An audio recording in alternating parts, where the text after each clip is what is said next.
the City of Portland and Multnomah County have committed to a goal of 100% renewable energy, and that includes transportation, industry, and thermal use, with renewable power by the year 2050. We also set a goal to transition to 100% renewable electricity by the year 2035. I want to thank our utility partners so that we can collectively get to those goals. The transportation of goods and people accounts for about 40% of Portland's local carbon emissions. There is an added need for us to be deliberate in our EV strategy to focus access to electric vehicles, electric buses, and EV charging infrastructure to lower income residents and communities of color and people who have historically been marginalized by the city's very own policies.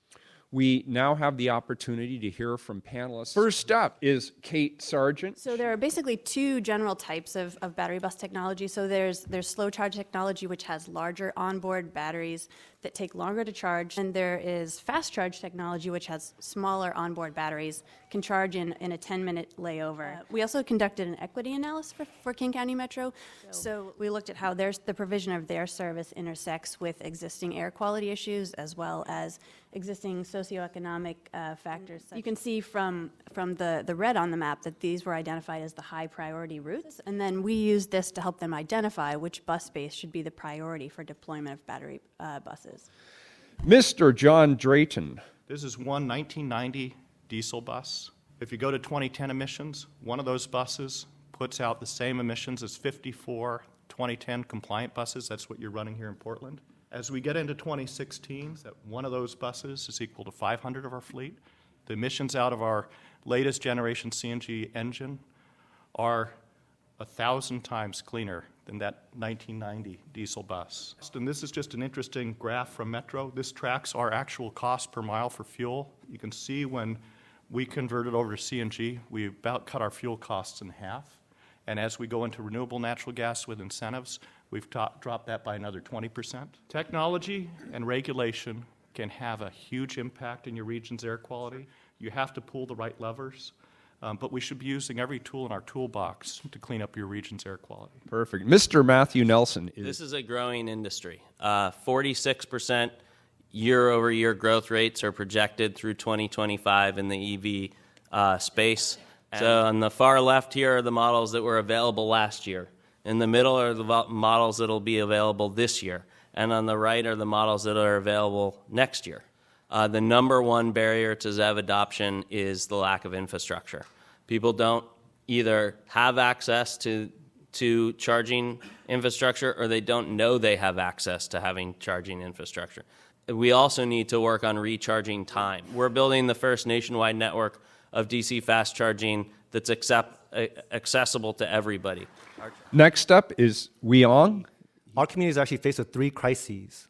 We call it the ecological crisis, the economic crisis, and the crisis of empire. And we know that the ecological crisis impacts our communities first and worst. You know, for low-income folks and folks of color, how do we actually engage and think about what actually needs to be asked in terms of questions that, you know, actually puts frontline communities at not just at a survey level, but not just at a community forum, but actually at some decision-making tables.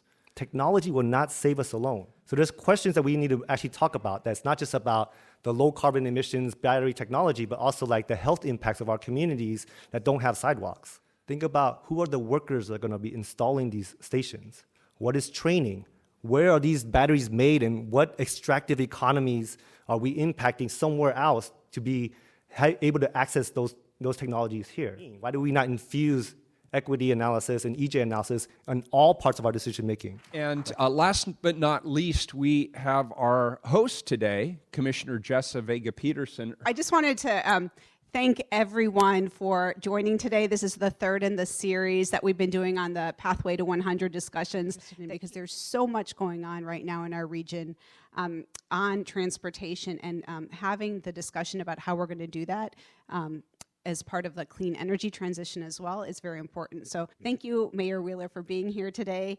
Thank you, Kate, John, Matt, and Huy for joining us today. What we're doing here and what we're talking about through this series is a much stronger commitment in how we can work together in partnerships to achieve the big goals that we've set locally. There's so many problems that you can solve when you make decisions about how we're going to invest in transit, how we're going to invest with our transportation dollars. And so today, we are talking about decarbonization, moving to electric vehicles, moving to renewable natural gas. But we also know that we can't have that conversation in the vacuum without also thinking about equity and environmental justice. And so I appreciate having that voice in the discussions here today too. So it's not an either or. We need to make the commitment to be responsible to our climate, responsible in terms of air pollution, and also responsible in terms of serving the people who most need it. Thank you, Commissioner, for having us all here today.